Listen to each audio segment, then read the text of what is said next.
No. questions. Why did you stop them? Because I didn't stop them, they did, but they got a gun in the car, 2 guns, and it turns out it's a BB gun. And if you drive down Whitworth, you know Whitworth that? Yeah. There are about 10 cars shot out with BB guns. Okay. So that's what we're doing. We're trying to see if that's connected. So, Okay, so they're not just being harassed because their brother's driving through Beverly Hills. I wouldn't think so. But I didn't stop them. No, Okay, but they had a BB gun. I saw that. Yeah, it's on the back. Oh, and then the little Derringer. No.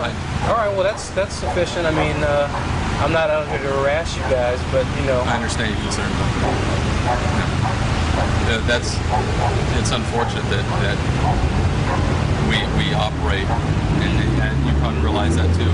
You're probably a victim of police harassment a lot. Yeah. And you don't in Beverly Hills.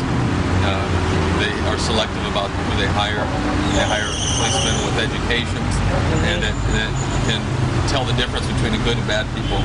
And we don't assume that everybody, because they are color or minority, are bad people. Okay. He's Hispanic. Well, I'm married to Hispanics. We got blacks on the department, and a lot of my friends are black. That has no bearing at all. Okay. But they did something to get stopped, and then one thing leads to another, and they are packing a couple of things, and that is our concern now. Why? Because tonight alone we have, if you go down Whitworth, there's a whole slew of cars with glass on the ground, BB holes all through them. Okay. And so that's why we're chatting with them. Okay. But I thought maybe that was your concern, and no, we don't do that. Okay. Well, if that's the case, that's a reasonable explanation. Yeah. And Don't hesitate to ask. okay. Well, I appreciate that. And you did probably the right thing, and continue to do that, because it requires people like you to keep us honest. Well, I appreciate your courtesy. That's very refreshing. What other way is there to be? Okay. Have a nice Thanks a lot. Okay. Good night. You too. Okay. You can stay and watch. Well, actually, I think. We have better things to do. I don't No, know. I probably do have better things to do. But your explanation is satisfactory. I just didn't want the brothers to be harassed. No, we don't beat people. We don't do anything like that, because there's nothing good comes out of it.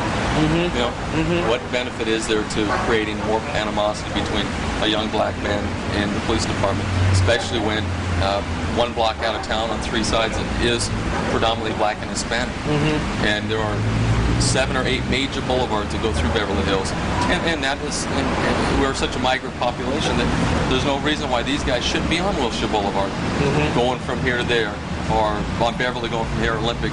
But they weren't. You know, they were on the side street, and they had no lights on, and they were driving on the curb. Okay. And so now we don't even know who's in the car, but then we stop them, and it's a rental car too. Okay. And so now you see how, now if they are capering, if they are bad people, cruising the side streets, no lights on a rental car that maybe can't be traced, and they might plate because it comes back to Pennsylvania or wherever that comes out of. Okay. And then that's how the thing happens. Okay. But you're right, Beverly Hills, we got so many boulevards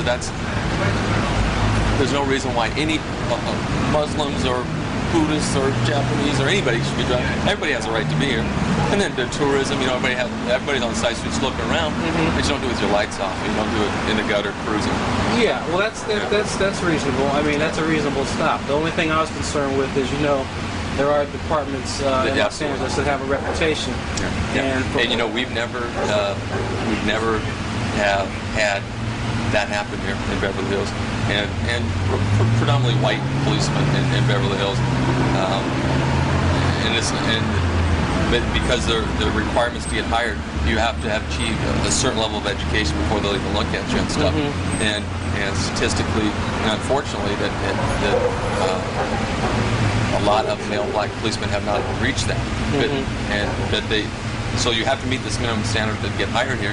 And yeah, we are mostly white, but we do have a bunch. Some of our finest policemen are black and good friends of mine. But yeah, no, they're good. The reason they're sitting there is because they're trying to figure out what's going on. They don't want them close enough where they're talking to each other to formulate, hey, you say this, you say that, and everybody in this situation will be treated the same way. Okay. Yeah. All right. Well, that's. I appreciate you explaining it to me. Yeah. And You guys see them watch? no, actually, I'm gonna go ahead and go. I just want to make sure they're all right. The reason I'm here is because they can't deal with you because they don't know what they have here, and so I'll go find out if everything's okay.